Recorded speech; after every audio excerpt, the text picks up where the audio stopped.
So, hello, we are Alexander Dahl and Per Olin. And we've made a web app for the course TDDD27. So our basic idea was to make kind of a game that you're supposed to play with your friends. So you have a dashboard, and then you have mobile clients that connect to the dashboard, and then in the dashboard you will see a question, and then the mobile clients will answer this question, and whoever has the funniest answer gets the most votes, hopefully.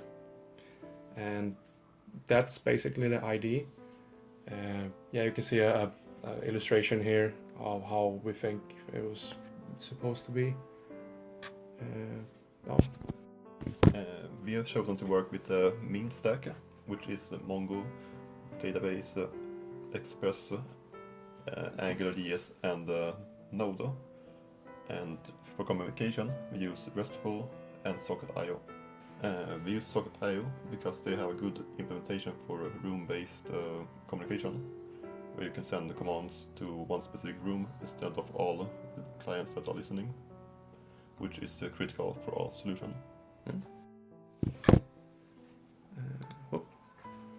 Alright, so we started with creating a room, and then we choose some options, number of players, and how many rounds we should play. And that's the dashboard, the big one, and then we have multiple small ones. First we try with connecting to a room that does not exist, and then you get an error prompt. And now we're connected to room 32, and we choose the nickname Nick. As you can see in the dashboard, Nick is connected and is now ready. And now a second client is connecting, and he also wants to choose the name Nick, but he can't, that name is taken, so he has to choose another name. And the name he chose was Per, and Per is now ready. And then the third client, he's really lazy, so he doesn't want to input his nickname, so he logs in with Google and gets authenticated with Google, and then we get the name that user has on Google, and that becomes the name in the game. So as you see, Per is connected with just Per, capital P. And now we're in the answer stage in the game. So we got a question. You had to be completely mad too and fill in a blank. So the users should enter an answer, and when the answers when the users have submitted their answers, the remaining users that don't write an answer can vote. So we got the options.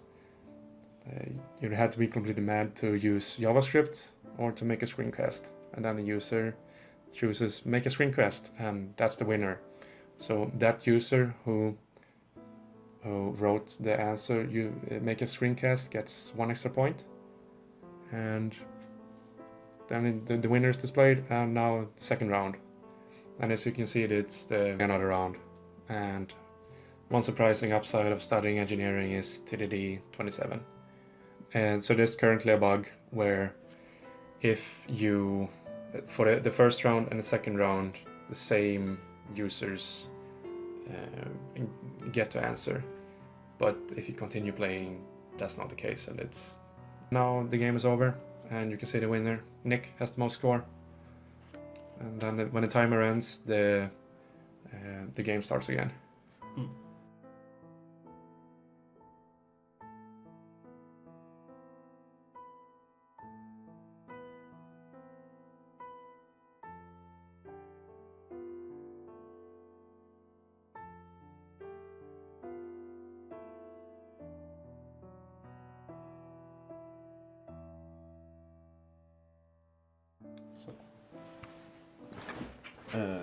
This is how we set up our socket solution. First, when you connect, I usually join a room, which happens in this section. When you join the room, we will first check the state of the game.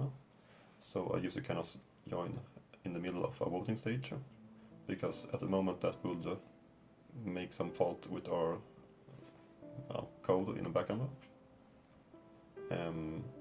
Later, when the user leave or disconnect, the socket can handle that event and just execute this code above, which will make it leave and clear its user data, and then later it can connect anew if needed. So this is in the dashboard, and when a user connects to the dashboard, first we map all the clients.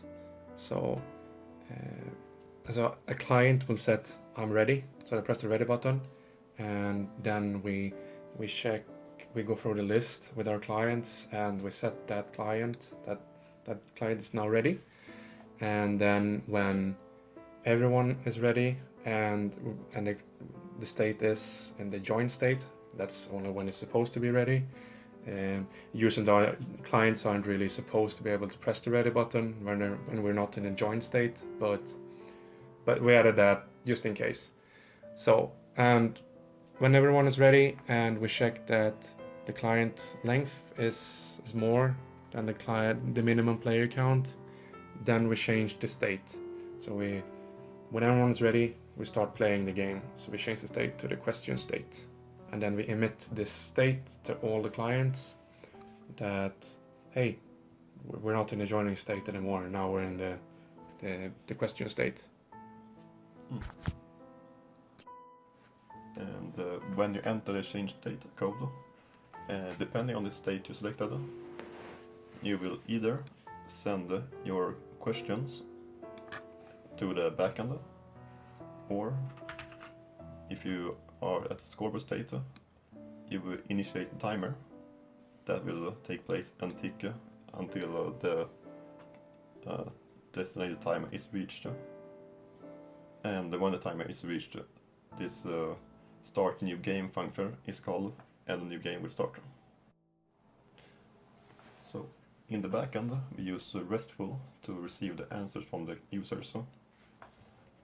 And the first time you get answer, you enter this statement, which means the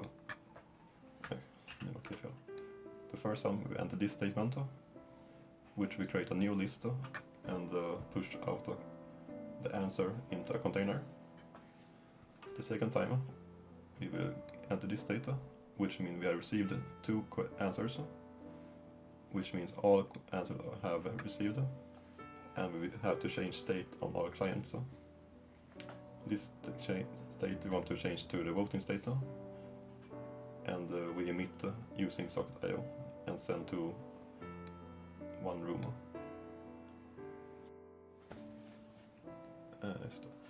In backend, for when we receive the votes, we use RESTful. The first time, or each time, we will increment the vote count for the selected vote. After that, we will check if we have received all votes, which is done by this function. If all votes is received, we will find out who won, which is done here. In the first case, this one is if the player 0 won, second if both won, and the third one is if the last one won. After, we will check the waiting queue, which is a queue if someone joined when you are in the waiting state. So if there are players in the waiting queue, we will add the players to our room so they can play in the next round. After that, we will delete the queue, so there is empty and it's not used later. When all that's done, we will call the socket.io function to send data to each client in the room to change to the result state, and that's where we display the score of this current round. So yeah, for some problems, one of the biggest problems we had in the beginning was finding a way to create different rooms, so that something that happens in one room is contained to just that room.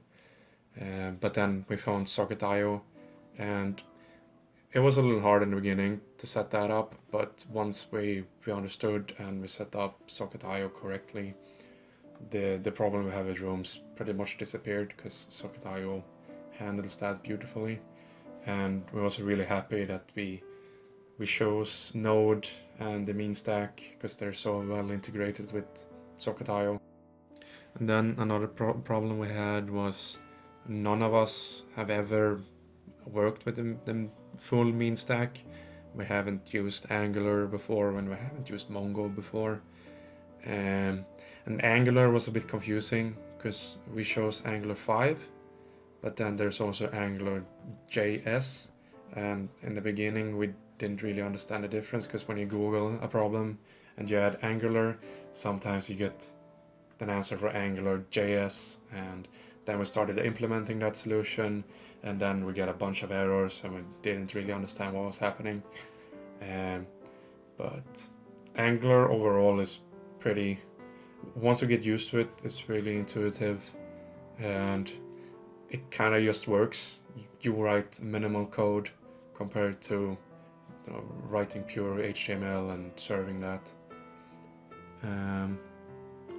And another problem we had was for the timer module in the dashboard. I think we spent like 4 or 5 hours just looking for a module we could import that was doing what we wanted it to do. Because we were thinking, yeah, Angular, it's fine, just import a module, you don't need to code anything.